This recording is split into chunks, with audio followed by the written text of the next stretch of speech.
What's up, everybody? Welcome back to another episode of the Get Back Guys, and we've got some funny stuff to talk about and exciting stuff to talk about on Rants this to come. episode. So it's the Gearing first up. week of NFL football, and we've also had some big news. The conference finals in both the NBAs are being set. Sadly, today Kyle could not make it. He was working late, that hard worker. But so it's just Alex and I today, and we're gonna lead it off with some NBA talk. Oh my God, I think this is so funny. Let's start out with it. The Clippers collapsed. Let me just put Heat this are hat dominating. on real quick. Let me just toss a hat on. The time we're recording this, the Lakers and Nuggets have not played yet, so it's right before their game one. But I just have to laugh. People were talking up the Clippers like they were.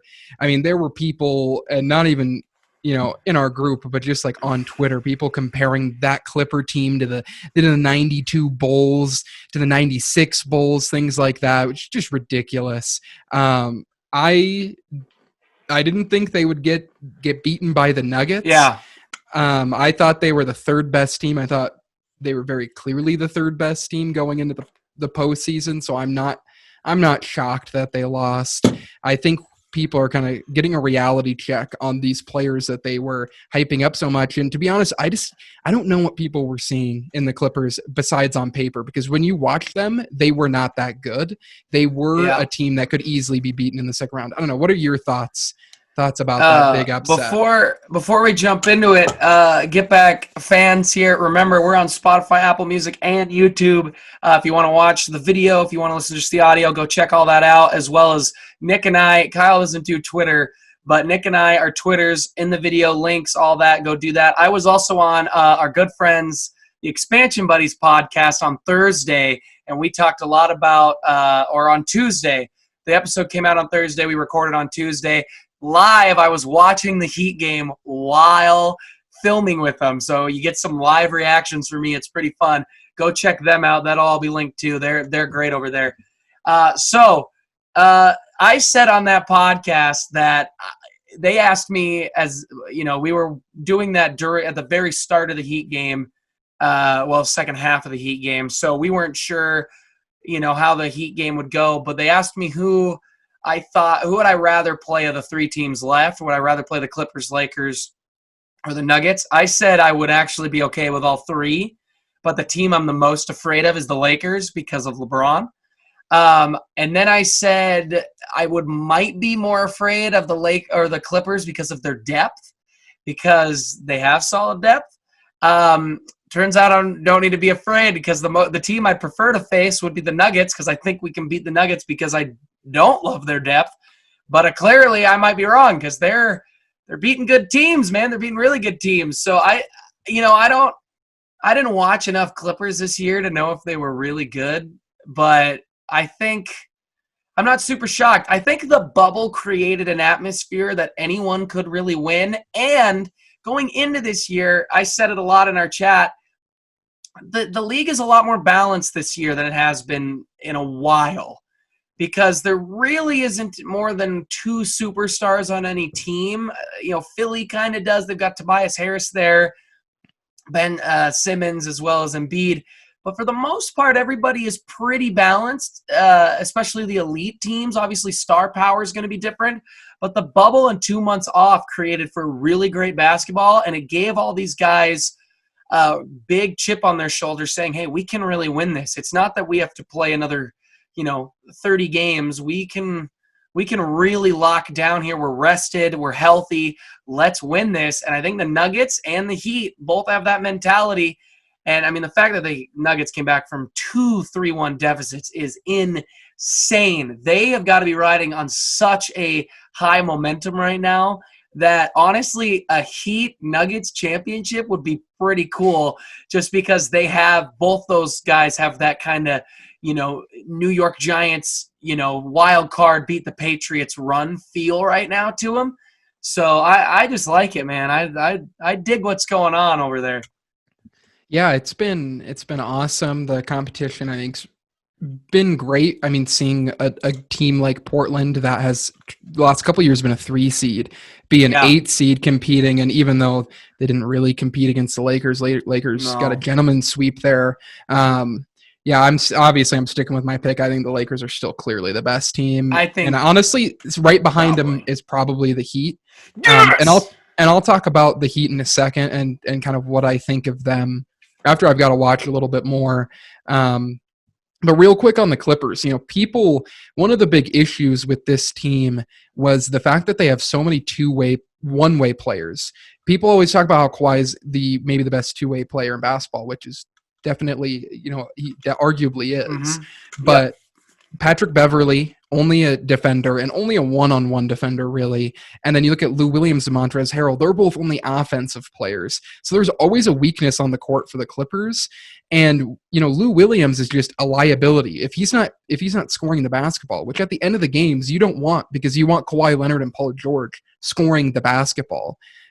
He's a liability. And then Pat Bev having to hit open shots. I mean, it didn't really come down to that in any specific game, but it's just that atmosphere. I don't really see the Clippers improving from where they're at. I don't think them playing more basketball is going to make them, just a way better team, especially with the Warriors coming back, and the Dallas Mavericks probably should have beat them in round 1 if Kristaps Porzingis was healthy. That's how good I think Luka Doncic is.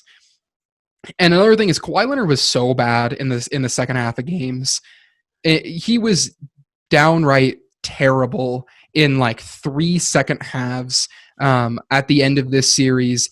It's not chemistry that killed them. If they just couldn't close out games because Paul George, Kawhi Leonard, and Doc Rivers, they did not prepare well enough. They just played terribly at the end. Paul George he hasn't been great in the bubble either. He's been hit or miss, especially in the playoffs. Yeah, Kawhi was amazing individually against the Mavericks, and it was actually the rest of the team that held them down in the first series. And they were all pretty good for the first 3 of their first 3 games that they won. They all played normal. And when you look at Kawhi Leonard, when he had 12, so he scored 14 points in Game 7. He had 12 with 4 minutes left in the second half, and they were up by, I think, double digits at that point.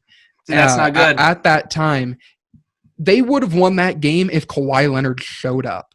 And it's just another case of, Kawhi Leonard is a phenomenal player, definitely currently around top 5, I would say, but he's not in the same league as some of these all-time greats. And I think it just came back to bite him. And the fact that they were fatigued was not a good look for a team that everyone has had the same amount of rest, and you're playing up against a Nuggets team that just went to 7 games and just let me ask you this, and you're fatigued. Let me ask you this, because the more disgusting things in our world had happened a couple weeks ago. The Lakers a week or so ago, the Lakers and Clippers were reportedly the 2 most adamant teams. We want to stop. We want to just end the season. No champion. Let's just cancel the season. We're tired of playing. We want to be with our families. Do you think the Clippers were really that got hit with that hard? And maybe those guys, by fatigue, they were mentally just not there. They've been mentally not in the bubble because they're thinking about their families. They're thinking about their home, their kids, and just the world at large. Do you think that's part of it? Not even a little bit, really. Why? Everyone's going through that, and the Clippers were at times absolutely dominant, right? They were up 3-1 in the series, right? Sure. They were dominant. Physically, it's where you started to see missed shots, and it wasn't from, I don't think, a mental block that randomly hit Kawhi Leonard. I think it was just, Kawhi Leonard, we've seen his body, his body, we've seen it not hold up in the 2017 playoffs where he got hurt in Golden State. The round before that against the Houston Rockets, and this is 3 years ago, he wasn't even on the court for the iconic Manu Ginobili block on James Harden to win that series in Game 6 in double overtime because he was starting to be fatigued. He was getting dinged up. Kawhi Leonard's body, that's a real thing to monitor, I think, in the future. How is he going to do? And I know he's missed a lot of games, but this is the Clippers team we've seen all year. They'll hit you early on, and if you punch back, they will not put up a fight. And that's exactly what ended up happening. And Paul George, I think the fatigue is more on. I mean, Doc Rivers also, he put in Reggie Jackson for the first time in the entire series in Game 7 in the third quarter. Like, what are you doing there? I just think they just got flat out outplayed by the Nuggets, and they showed who they really are. Yeah, I agree. Funny, though. I agree with you there because I think it would be, it's hard to say that a guy like LeBron or any, Jimmy Butler, any of these guys who are playing so well to say they don't care about the social stuff either, because I think that's very unfair. So I'm with you. I think it was a little bit of fatigue, and they just didn't show up. They just didn't get it done. Show up, and they're not as good of a team as we thought.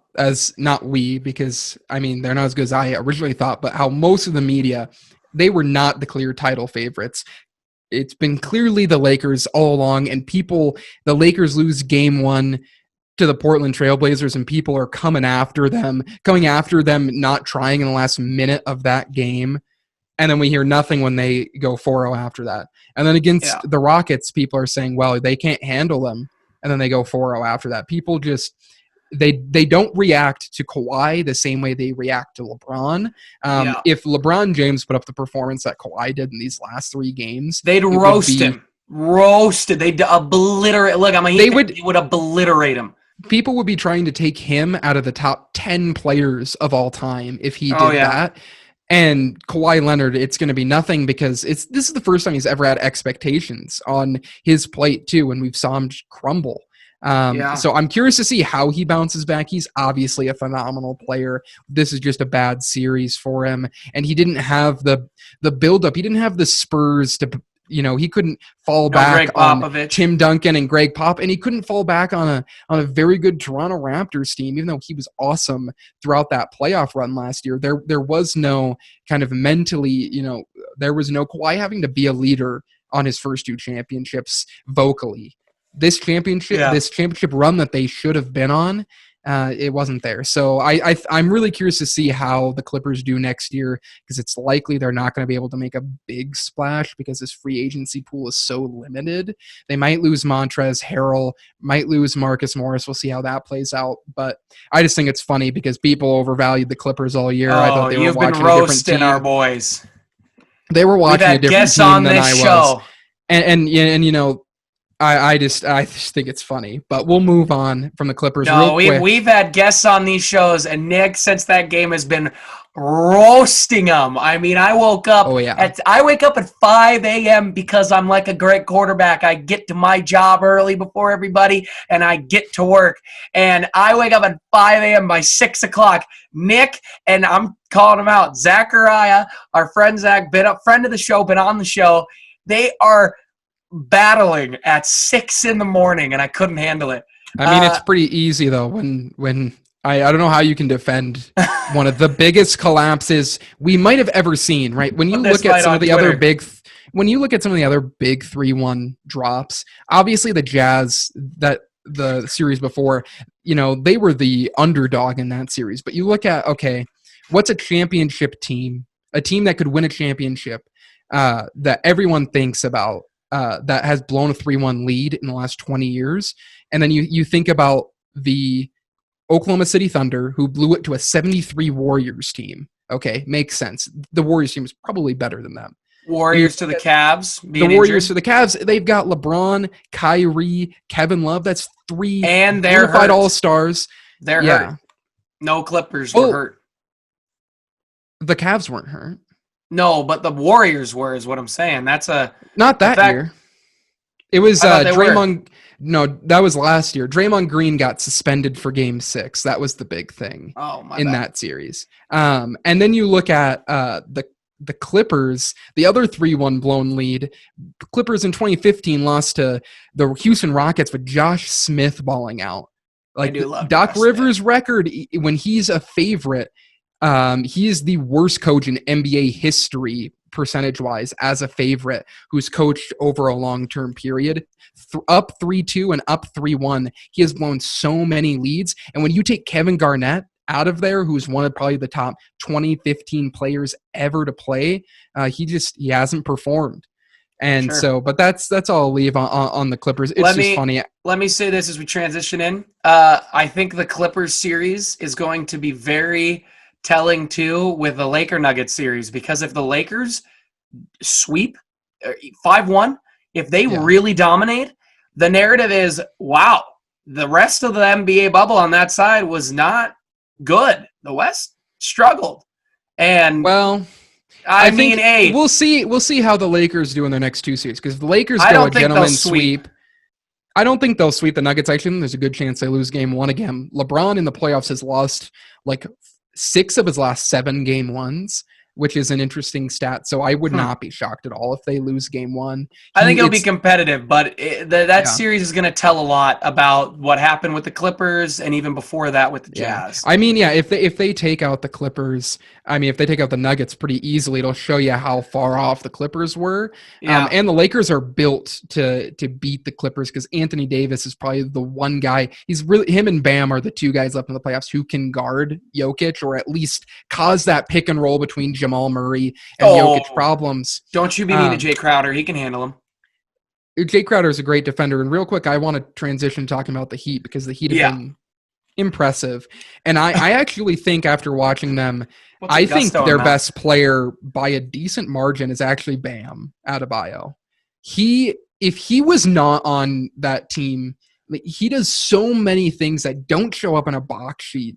Yeah, that is so impressive. Defensively, his ability to switch, to wreak havoc, and to put the Celtics, put the Bucks into a position that they don't want to be in offensively, because Bam's defense and his intensity on the defensive side of the ball is just next level. He has been incredible. And how they run their offense, him being a center, being able to take up the ball. He's not as good of a passer as Jokic, but he's more athletic than Jokic.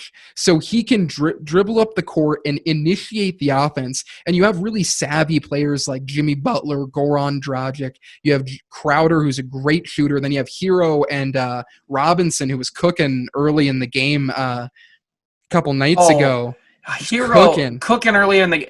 Hero's been cooking for two Duncan series. Robinson was cooking early in the game, right? He was just nailing threes is what I meant, is what I was talking about. Sure. But Bam's ability to allow them to cut, and when you have an offense like Eric Spoelstra, who's such a great coach, they can do things that very few teams are afforded. And without Bam, I do not think they're in this position. I think he is the most important player on the team. Yes, you have Dragic and you have Jimmy Butler, who hit shots late, which is obviously incredibly important. Butler hitting some big shots late in that Celtics game. But Bam Adebayo, keep your eye on him. He is an absolute star. And he's an all-star this year. He's been impressive. Yeah, but he's on his path to superstar. I think I would say he's the best player on your team, which is not supposed to be disrespect to Jimmy Butler. It's supposed to be to show you how good Bam has been. I think we're in the early stages of seeing that. I think we're starting to see that real shift. I do agree. And I think a lot of that comes down to Pat, and it comes down to Eric for doing what they do. We've been Eric's a great defensive team all year. I mean, we run double teams and switches better than I think anybody in the league. I think the stats might disagree there, but I think we really do. And what we have done is we've rallied around a star in Jimmy. We brought him in. And then we said Bam took the leap that we were hoping he would, and he did because of what he's put in. We run a hard defensive team, hard defense, and we did nothing but find shooters to put around him in a 3-point game. Crowder and Iggy, that trade, I don't know if we're here without that. I mean, Crowder played on Giannis a lot in that series and did very well. And I think that the playoff experience, the mentality Jimmy brought in, because Bam may be that athletic star you're talking about, but the mentality Jimmy brought into the locker room and said, I'm here because you guys are supposed to be like this, and I'm here to make sure that happens, and I'm going to amp it up. And I think the entire bubble is rallied around, or the Heat in the bubble is rallied around it. I mean, the fact that Goran makes sense. He's been great off the bench and great in these last minutes. But him, Bam, Crowder. But the important piece, I think, is Tyler Hero in these last 2 series has not only been playing like late minutes, like end of the game minutes. He's hitting end of the game shots in close games. Almost all our games have been close.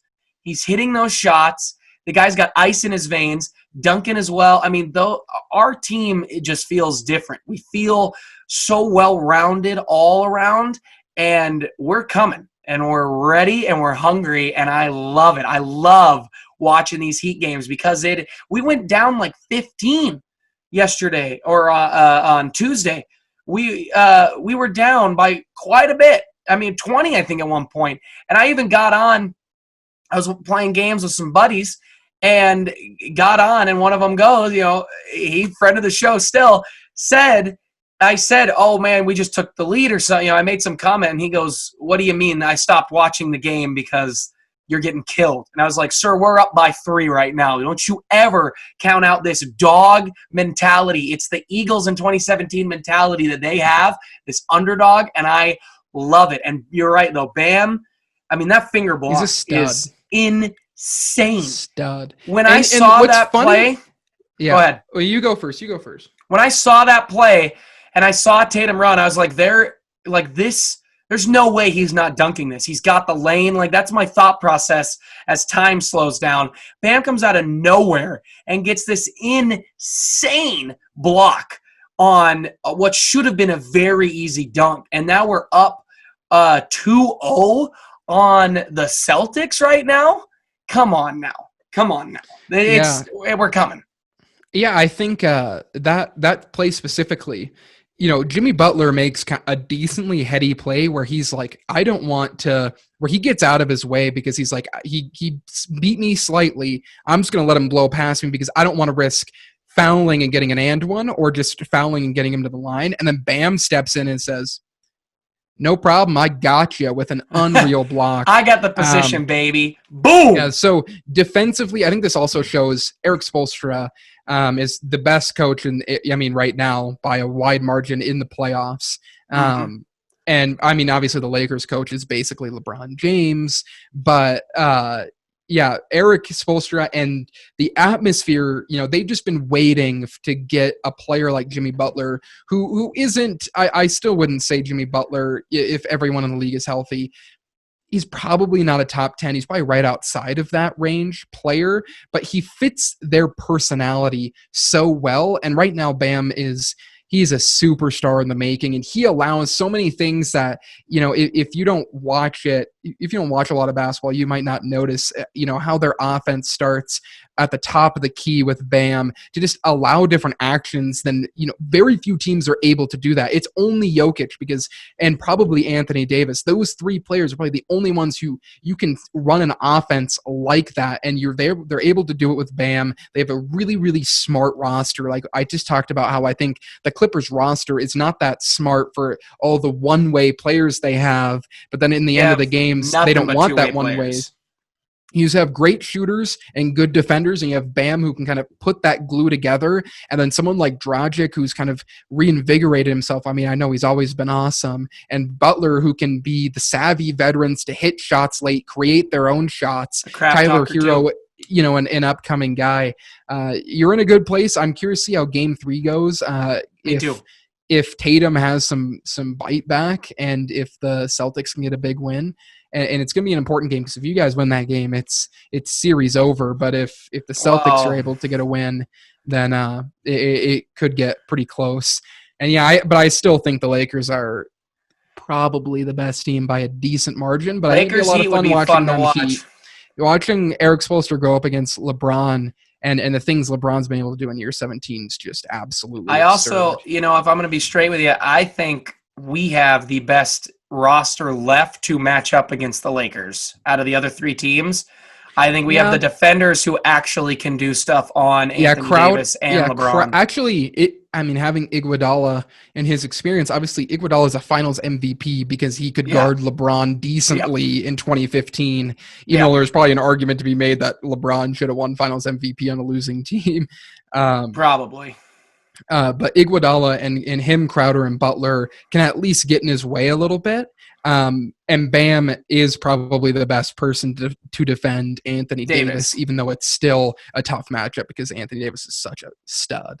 Yeah. But yeah, I love it. that's kind of my thoughts on NBA. I I think love it. my guess right now, if I had to make a pick, I would definitely say Heat, Lakers.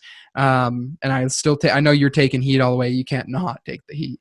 Now, right but now, baby. Lakers got a great chance, though, I think, but I'm excited. It's been some good basketball, and it makes me excited for next year too, because it looks like there's probably not going to be a lot of big names moving, or at least no triple superstar, triple all-star type of teams. And you have the Nets and the Warriors, which are two teams that are just coming back. They're right in that same category of the teams that are in the conference finals and some of the teams that just got ounced, like the Bucks, Raptors, and Clippers. They're right in that same category, which makes it even more competitive for next year. But we have some NFL to talk about. Because week one, I mean, I just couldn't be more excited about it. I think week one overall went really well, kind of penalties wise, and outside of really the Steelers-Giants game, no game looked terribly sloppy to me. Besides your game, I'm pointing to my shirt here. If you're listening on audio, we'll get there though. We'll get there. But let's start with the new segment that we're starting with for this NFL year. We're going to go over our overrated storylines and our underrated storylines. Over, under, baby. Do you want to start, or do you want me to start with this? You go ahead. All right. So overrated, this is kind of overrated overreaction. I don't want people to overreact to this, and I don't know how many are, but it's the Broncos loss. Broncos fans, Caleb, guest of the show, do not panic at this loss. You heard Sutton it here first. Was out. They're off of kind of a deflation of, missing out on Von Miller's injury. Like that mentally, that might, change some things for the team. They're still in a great position to be the second best team in the AFC West, and they're still in a great position to make this 5 through 7 seed. Obviously, they're probably not going to be beaten the Kansas City Chiefs. The more that Drew Lock plays, the better he's going to get. Sutton's going to be back. I think this week he's active, or he should be. So I wouldn't overreact to that game. They had a chance to win it. The Titans obviously missed a bunch of field goals, but the Titans are a team that played really good week one last year. They're coming off of some pretty high expectations, and Vrabel's a really good coach. The fact that game was close, I liked what I saw from Drew Lock. I liked what I saw from Jerry Jeudy. Obviously, they want Philip Lindsay to come back. I'm not sure what's going on with that injury, but I do not panic. Let's wait a good 4 or 5 weeks to really evaluate this Broncos team, but I think they're going in a good direction. Have a good chance to be kind of one of those last wild card teams. I like your overreaction pick there. They lost by 2.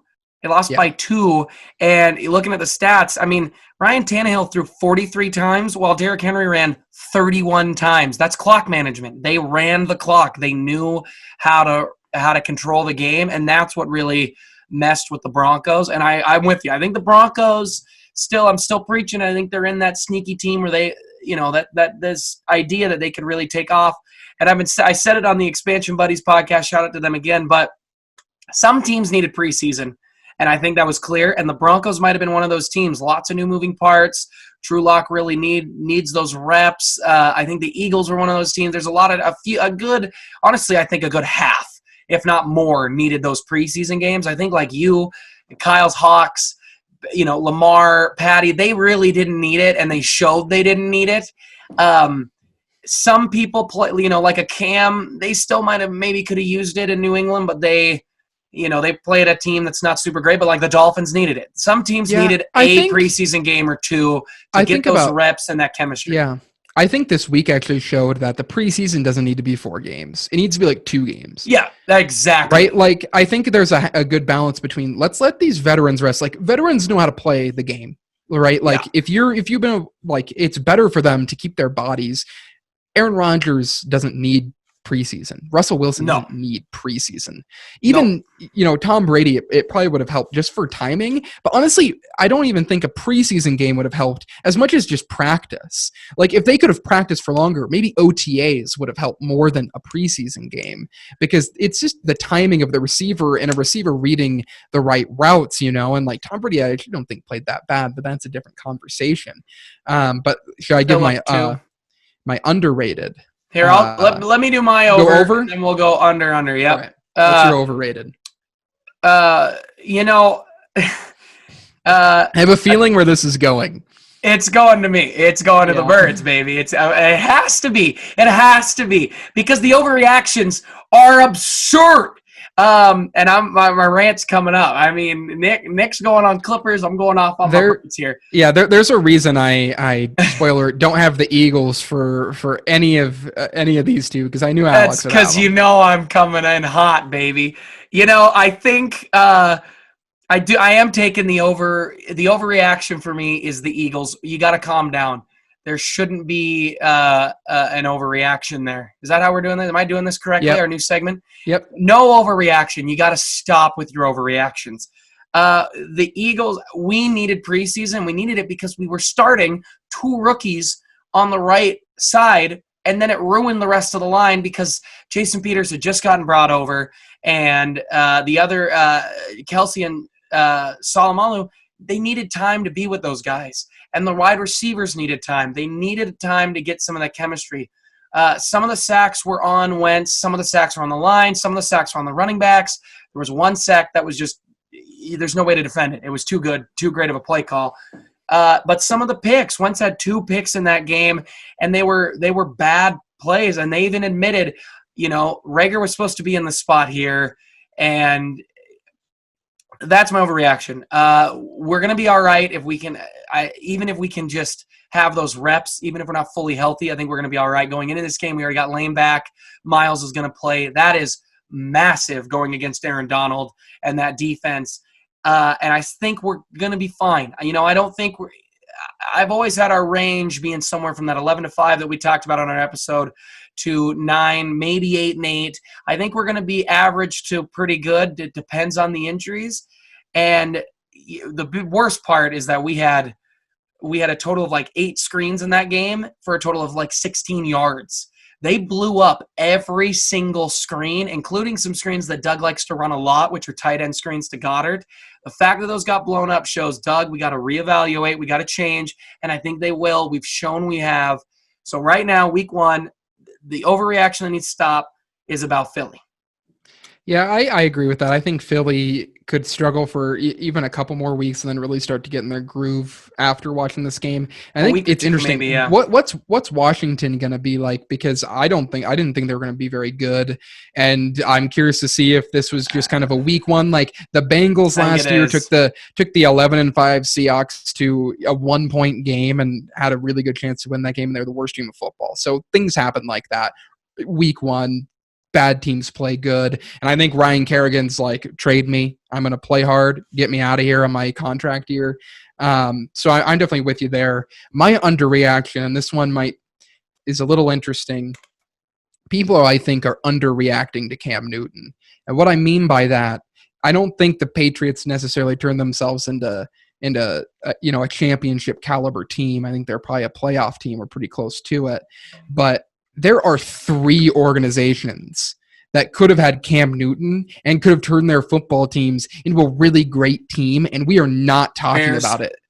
Bears, Colts, Chargers. Those 3 teams. Could you imagine with the Colts offensive line, if they didn't have Phillip Rivers throwing the ball into the other team, what we should be the worst team in football in the Jacksonville Jaguars. Can you imagine and I know Mitch played good and Nick Foles has a chance, and so I don't want to be as harsh, but Cam Newton just fits the style that you would think the Bears want. Timeout. Mitch played good at the very end of the fourth game. Quarter. Yeah, Mitch played I agree. Horribly the rest of the game. I know. No, horribly. I mean, no one's been calling out Mitch as long as I have. Viewers, you need to know it. Yeah, he hit a couple of good drives at the end of the game against a bad Lions defense without their second or best player on it who got ejected, Jamie Collins. But I'm glad Cam Newton didn't go to the Bears, but could you imagine that defense with Cam Newton just rushing the ball in a cold weather game? Or can you imagine Cam Newton with the Chargers? People drop the ball here, and I think we need to be talking about him more. Cam Newton is an amazing player in the NFL. You just have to use him right. He has such a unique skill set.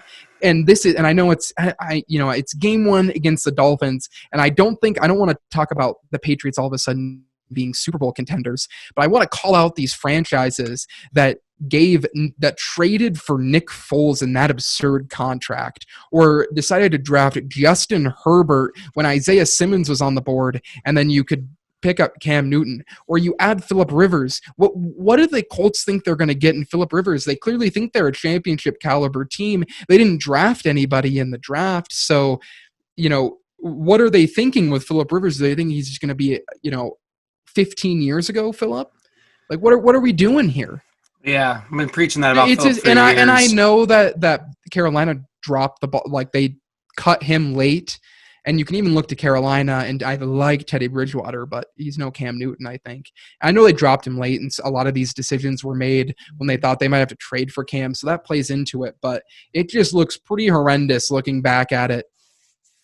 Having some of these teams that are acting like they are championship teams, that they're a win now team, the Chargers, the Bears, the Colts, and yet they made terrible decisions at quarterback when you had an MVP that you could pick up for nothing. Yeah.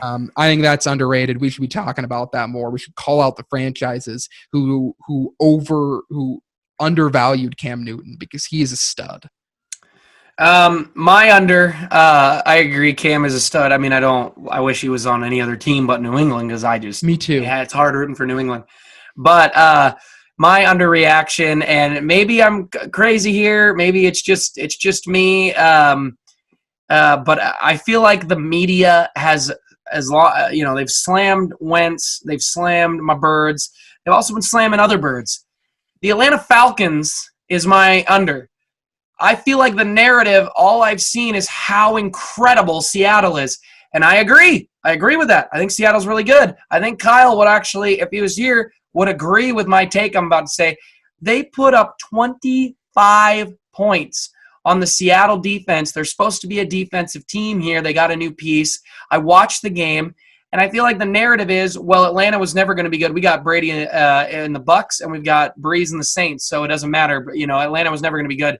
Atlanta's going to be a good team, and they're going to compete, and I think people are underreacting to them. They put up a lot of points. They looked good. They looked like they also could have used them, maybe a OTAs, a preseason game to get those reps in. Calvin Ridley, Julio Jones looked awesome.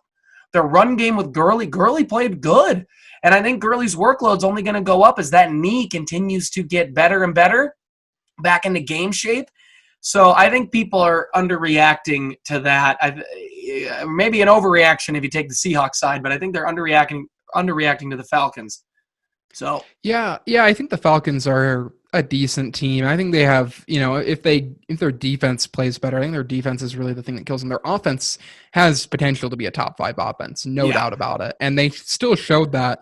I'm curious to see. I didn't watch that game, so I'm curious to see.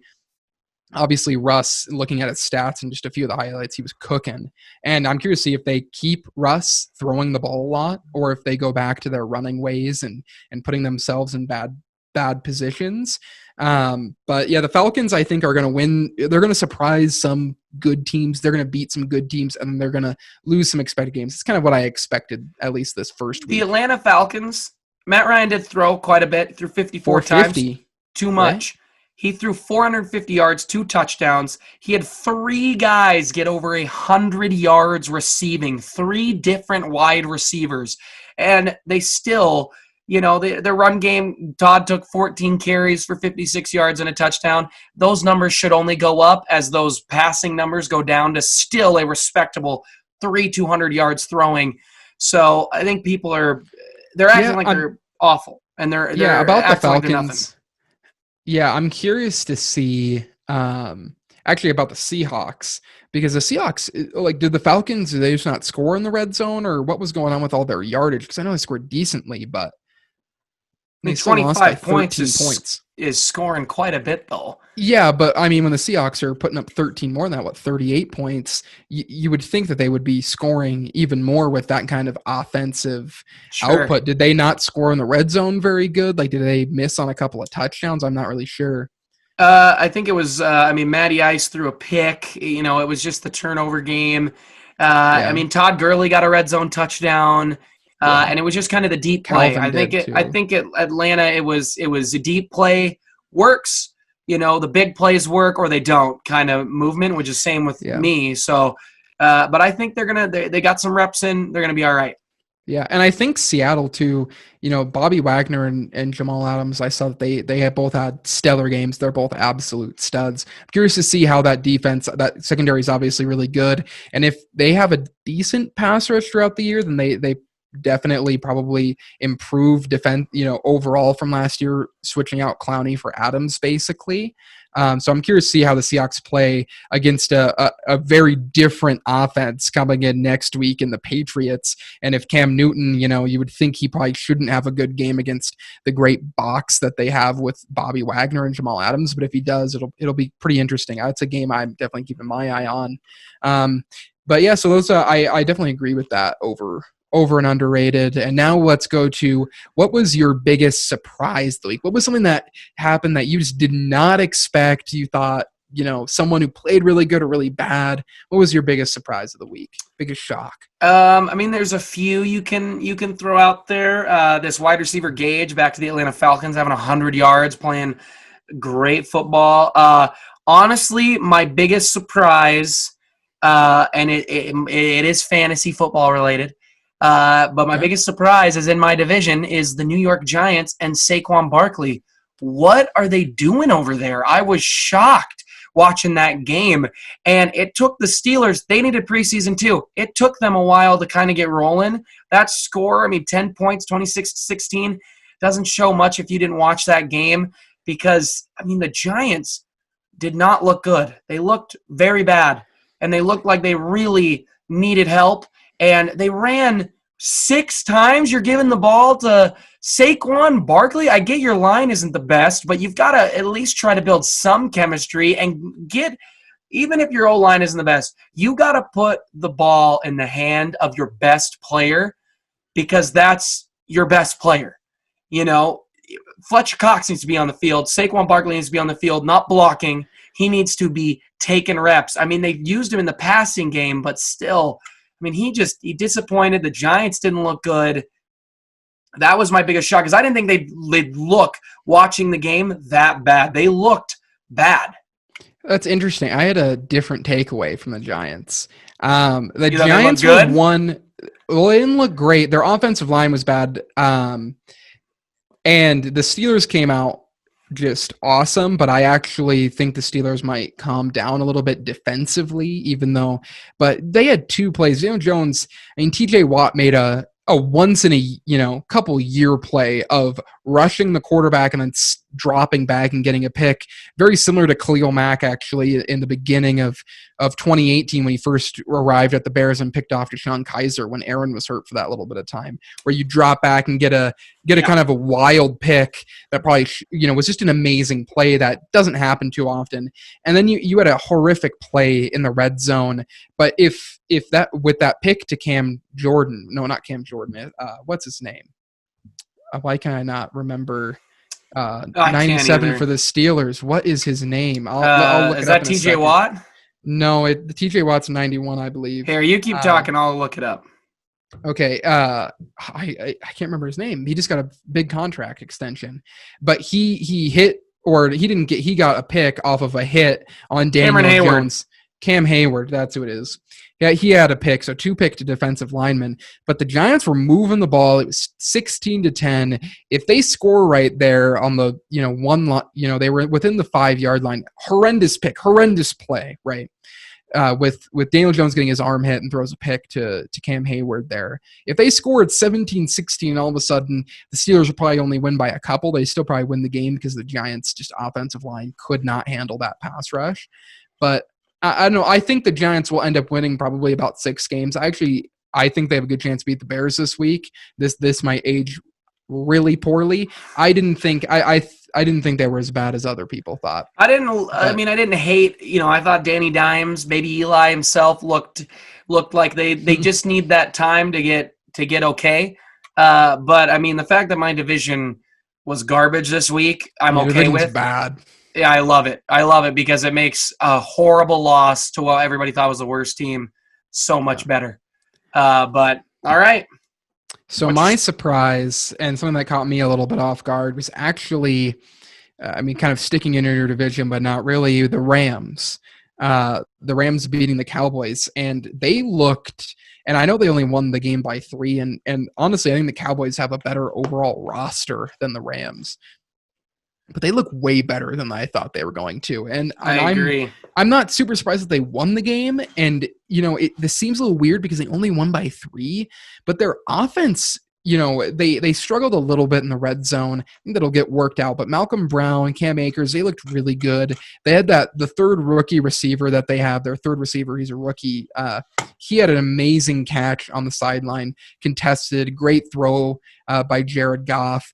Jalen Ramsey played awesome. I know they had the controversial pass interference, and even if they would have lost the game, they looked better than I thought they would. I think they might give you next week some problems, and I think they have a decent chance. I think Sean McVay showed that he was just outclassed Mike McCarthy in play calling. And I know Mike McCarthy hasn't been calling plays he wasn't calling plays, but just the coaching of between Mike McCarthy and Kellen Moore outclassed, a different league than what Sean McVay was doing. And I think that's a big reason why the Rams actually are pretty underrated. I thought about talking about the car. You thought that the Cowboys were playing out calling Sean? No. Sean McVay was out calling the Rams by the way. Cowboys. Sean McVay out coached Kellen Moore and Mike McCarthy by a wide margin. He is still one of the best coaches in the NFL. And Jalen Ramsey played awesome. Aaron Donald was, of course, amazing. And I think it's another example of the two most important positions on the defense, I think, are pass rusher, cornerback. If you have a great cornerback and a great pass rusher, all of a sudden you can lock off one side of the field. You can rush up the middle with 4 people and still probably get there because you have such an elite, one guy who's so good. And then you can give help to the rest of that defense. I think the Rams are going to win a couple of big games throughout this year. I'd keep my eye on them. I almost put the Cardinals as my surprise, but I wasn't surprised that they beat them. I was the only one in our picks. I think for a lot of people that was a surprise but they played. I just want to talk about them real quick because they were awesome. They played incredible in that game. And I know that there's some receivers out for the 49ers. And I know George Kittle, even though he played the entire second half, he was banged up and he's missing this next week. And Richard Sherman's now hurt. But that defensive line, for as much as we've talked about the Cardinals' offensive line, being a big concern, that defense, he had a lot of time. And there was a lot of plays where actually Kyler ended up running it after about 4 or 5 seconds of sitting in the pocket with no one there. And it should have been a coverage sack, but then he was good enough to get out of it, not because of the pressure up front. So their offense impressed me. And even though, Jimmy Garoppolo was bad too in that game, missed some easy throws, but I think that defense is better than people thought it was. They made up a big play. It was obviously a 1-possession game, but look out for the Cardinals. They might be starting 5-0. They have 4 very winnable games coming up. The point you made about the Rams with Ramsey and Donald is exactly how my defense has improved this year. It was Fletcher Cox and Darius Slay just shutting McLaurin down when he was on his side of the field, and it allowed our defense to play great. If you look at that score, you wouldn't think so, but you got to watch the game, man. Our offense lost that game. Anyway, do we want to wrap up here with maybe a quick thought of going into this week with our own teams and call our day? Sure, yeah. Why don't you lead it off? I'm nervous. I'm shaking in my boots. I like being back in Philly. I get that there's no fans, but I think the home advantage still plays at least a part, not having to travel and getting to be with your own families. I think that is always going to be important. But I'm nervous if having our big pieces back is going to be huge. If that defense can keep it up and get Goff to goof a little bit, I think we'll be able to compete. But we need that offensive line to play better. It's not that they need to play great, but they need to play better. If Aaron Donald gets a couple sacks, that's doable. You can't give up 8 sacks, and the receivers got to know where they're at. Deshaun was also tweaked up. Apparently, he's 100% now going in this game, and Miles Sanders being back is huge. We also have talked to Devontae Freeman, and I've been preaching this for an offseason. Bring him in. I like Boston Scott. I like Corey Clement. We got to bring in another guy in case if you had Miles Sanders and a healthy Devontae Freeman, it's a heck of a backfield. Well, Boston Scott played great last year down the stretch. I think he's good, but he's just not reliable yet. And I think having another running back in there that's not because we had 4, and I think I'd rather pay a couple million to Devontae Freeman than have a rookie guy who went undrafted that we still have on the roster for some reason. I get Doug loves his undrafted running backs. Go get a Devontae Freeman. Miles playing the whole game with Lane Johnson back is going to be huge. Lane Johnson being back means that all the guys that played last year together but one are there. And that is big. That is huge because keeping our right guard as a new guy is, a rookie can make a couple mistakes but still play well if he's got 4 other really great guys next to him. So I'm also just excited to watch football, man. The hype has been bigger than ever. So watching Eagle football, just even if they lose, as mad as I gets me excited. Yeah, I do. I think the Rams have a good chance to win that game. I pick them in our picks.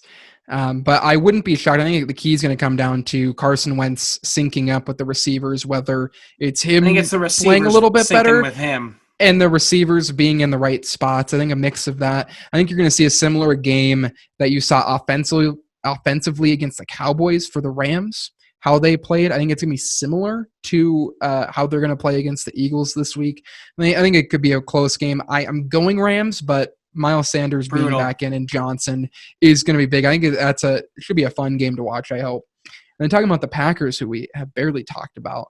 Obviously, Aaron Rodgers. Well, you knew I was going to go off. Yeah, Aaron Rodgers, just real quick. I mentioned this in our chat, and about how Aaron Rodgers looked the best pre-snap that he's looked in probably 4 or 5 years. He was comfortable with the receivers and he was comfortable with the play calls. And I know Zach said, well, is that really it? And I think there's some things to back it up. And PFF coming out rated him his highest game. He had a 96 rating. It was the highest of week 1.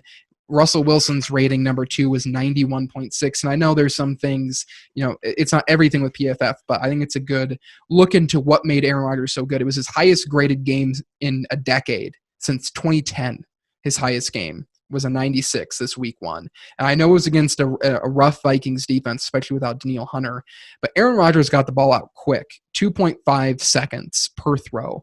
That's way quicker than he's been for a while. And I think it shows how comfortable Aaron is in this offense and with these receivers. This is his best game, I believe, since 2016 or 15, since we had Adams, Cobb, Jordy Nelson. His best game yardage-wise and percentage-wise throwing to wide receivers.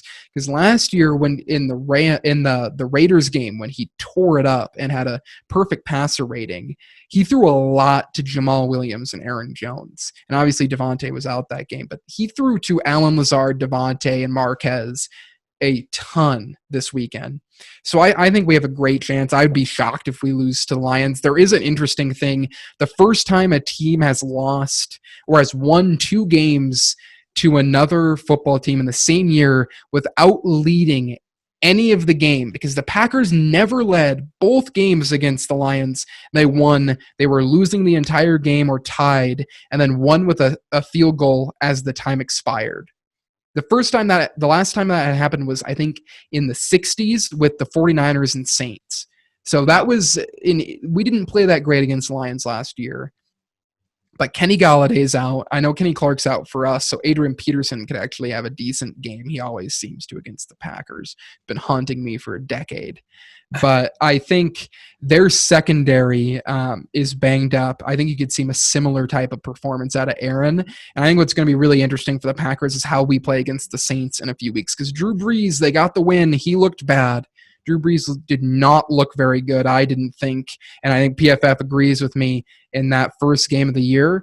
And if Michael Thomas is out in 2 weeks, I think the Packers could start a big 3-0. But let's stay with the Lions. I think we have a really good chance to win this game. It's going to be weird. Again, it's going to take a few weeks, I think, for the players if they get used to it all without no fans. As a viewer, you don't really notice it as much on the screen because they just I think they cut in a little bit. Yeah. they just cut in a little bit so you don't see the fans. Sometimes you see the fans on the sidelines, you don't.